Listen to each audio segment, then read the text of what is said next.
There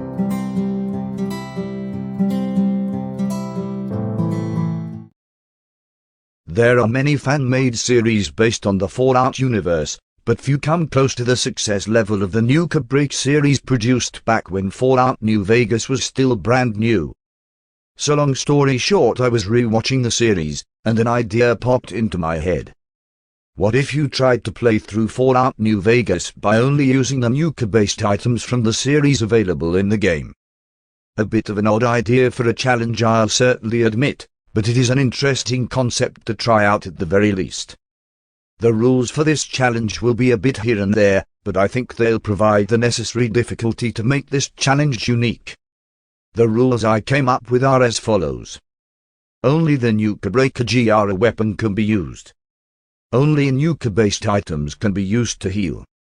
So in reality only Nuka-Cola can be used to heal, though non-healing buffing items are allowed, as long as they don't grant healing or temporary hit points. To address the elephant in the room as it were, there is one glaring issue that some of you may have already noticed.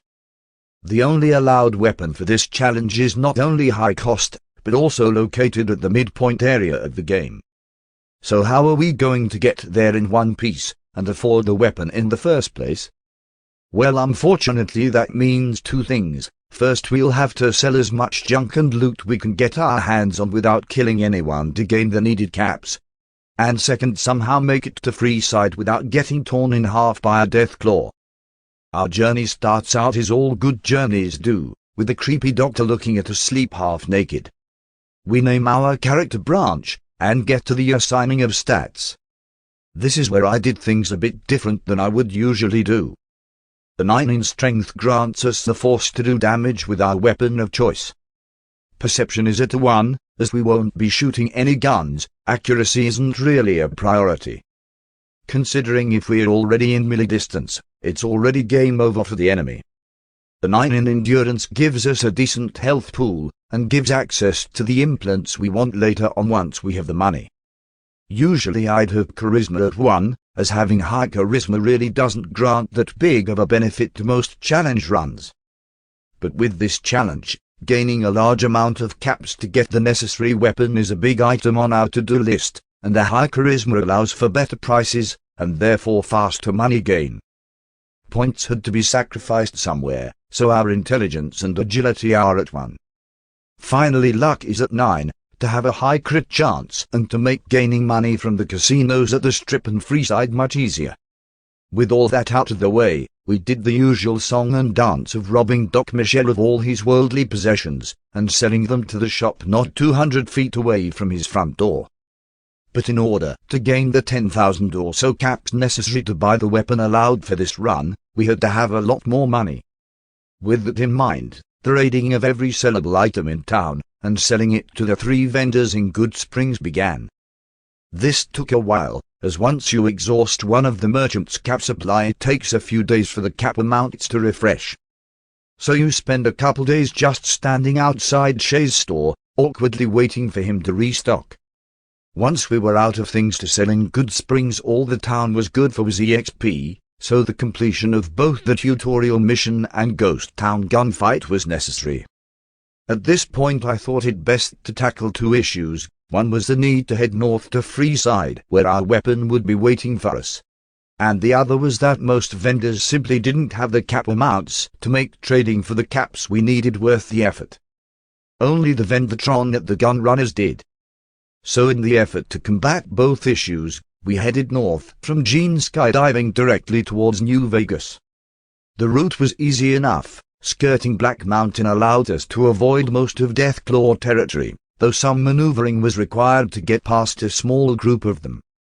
But even with Deathclaws in the way, we made the gun runners to sell all the miscellaneous crap we borrowed looted from areas along the way.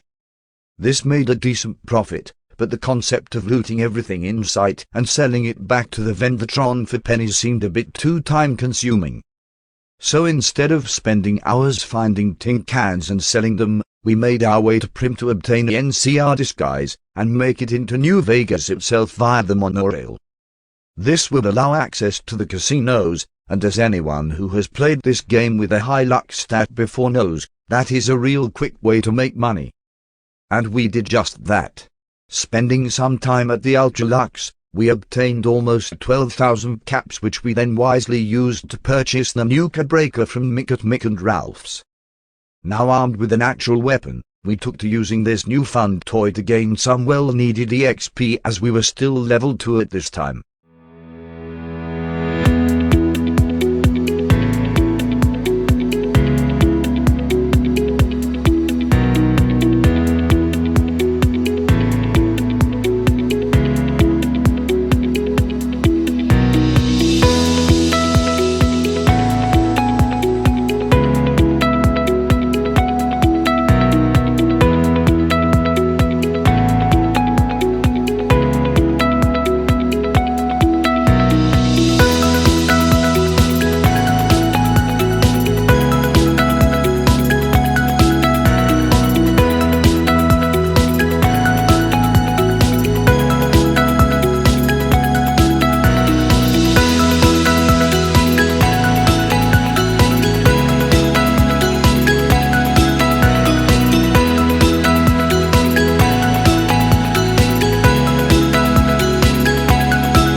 With a large amount of bodies lying around, we decided to take a vacation from eliminating everything that moves, and take every casino in the game for everything they're worth.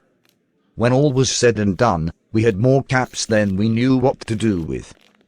But we had delayed the inevitable for long enough, and since I decided that siding with Yes Man was the easiest and most time-efficient way to win the challenge, we got to work.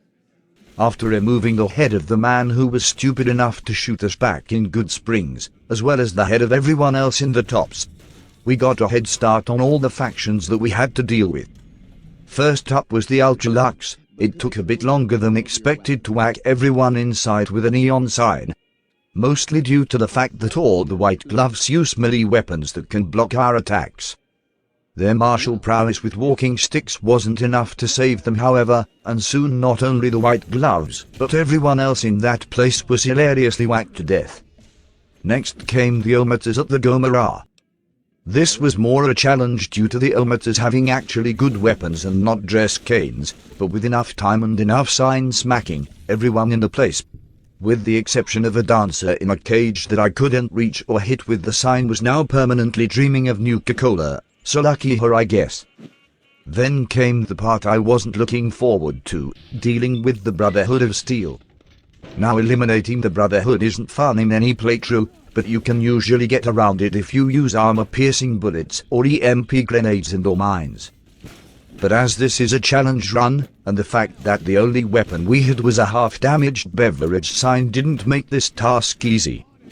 Add on the fact that the only way to heal is to drink Nuka-Cola, which is surprisingly rare in the Mojave Wasteland, or eating the bodies of the dead, which places you in a very vulnerable state, especially during a firefight, and you have successfully placed yourself in the middle of a very long and arduous process. I'll just come out and say it, this process took a while, like an hour of real time a while. It took a lot of reloading saves, coupled with health management, as we had very limited healing options while in a fight, to eventually cleave our way through the heavily armored xenophobes. But in the end they were all laid out by our weapon of choice and turned into lunch, their bodies burned to a crisp when their base imploded. En route to deal with the Great Khans in Red Rock, we stumbled into Fiend territory, and I decided this would be a great chance to gain some experience. The wiping out of the Fiends didn't take too long, and the wiping out of the Great Khans didn't take all that long either. Within 10 minutes Red Rock Canyon was named Red for an entirely different reason than the local kind of stone that made up it, and the Great Khans were no more. At this point, we were only 2,000 caps away from the 40,000 needed to buy all the implant upgrades in the base game, with the exception of the endurance and luck implants, having bought those earlier to aid with tanking damage and casino winning respectively. So with the goal of money in mind, we cleared out Vault 3 for all the weapons and ammo inside. Exiting the vault with our pockets full of loot, and the love of Nuka-Cola bashed into the mind of the fiends, we made our way to the New Vegas Medical Clinic and got the remaining upgrades. This left one faction to deal with, and I thought it best to clear this out while we were in the area for the sake of efficiency. The run through the boomer artillery bombardment was uneventful, and while the explosive end of the boomers was fun, it took more time than I wanted it to. This was mostly due to the fact that the entirety of the Nellis air base is rather spread out in distance. The boomers' end meant that all the factions were now taken care of, but there were many locations with EXP bundles. I meant NPCs that could be of use.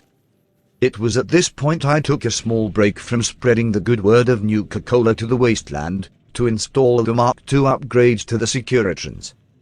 I mean, we were in the area, it only made sense to do so, and it meant that we could turn in all the quests to Yes Man at once, making it the most efficient option. After showing Freeside a good time, I decided it was time to start really wrapping things up. To that end we gave Mr. House a taste of the world's best drink, and installed Yes Man into the computer system. We watched the usual robotic weapons tests, and Yes Man told us to go stick a chip in a slot. But his doing so would mean going to the end of the game, so I thought I again best to gain a level or two, so you can guess what that meant. With the NCR military presence in the region severely reduced, and Navaka-barrened wasteland, we installed the override chip, and spoke to Yes Man one more time. Thus began the second Battle of Hoover Dam. The path inside and along the dam wasn't that hard to get through. Between the knockdown perk and the high VATS crit chance, not much stood a chance. The real issue came when fighting the Legate. Of course I didn't chicken out and use the speech and Obata way out, so a fight it was, and of course it went badly. The first attempt resulted in us being punted into a wall, and beaten to death while still unconscious. Personally, I don't think the developers should have ever allowed the enemy AI to use knockdown abilities, but I didn't design the game. The second attempt did see us knock down the Legate, but when forced to temporarily retreat, we were ganged up on by his goons and beaten to a pulp. Ironic that a quote-unquote honorable warrior would use something as shameful as sheer numbers to win, but it shouldn't be too much of a surprise, given that the Legate is in charge of the Legion. The third attempt was just as bad as the first, at least we got killed quicker this time at least. At this point I was sick of this fight, so I did what any rational man would do. I set the game to easy and crammed any available performance boosting resource into branch. Call it wimping out, I really don't care. At this point I just wanted the challenge to be over, so I figured this'd be the quickest way. This fourth and final attempt was a success, mostly due to the drop in difficulty, and the Legate fell quickly, his men falling shortly after. With the Legate dead there was only one thing to do, confront General Oliver. General Oliver blew down the gates, we told him to go and French a frog, and hid around the corner like the honorable warrior we are as our robots gunned down our foes, and won Fallout New Vegas as a Nuka breaker. Thank all you kind folks for watching. These kinds of videos take a long time to make, from the actual recording, to the writing of the script, to the editing. So dropping a like really helps get the channel's name out there. Also, if you have any suggestions for future challenges, feel free to write them in the comments below. Thank you all, and ever happy whenever you happen to be watching this.